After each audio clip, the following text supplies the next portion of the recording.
Welcome back. In the last video I'll show you what other settings we have in our application. Let's go through all of them quickly.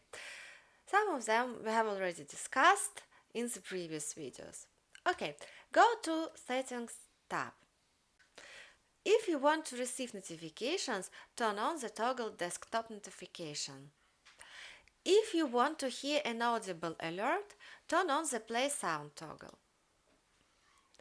If you turn on Immediate Shortcuts Save, all the hotkeys you set now are automatically saved. The languages.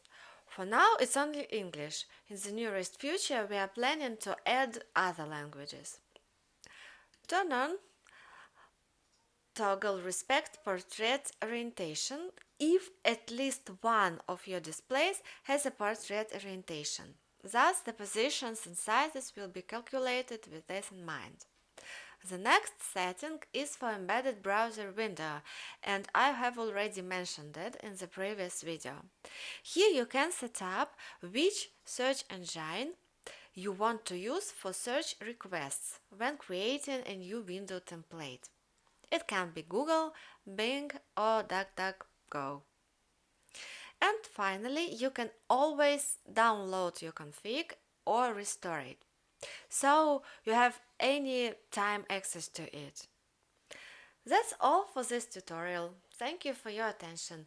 We hope it was helpful for you.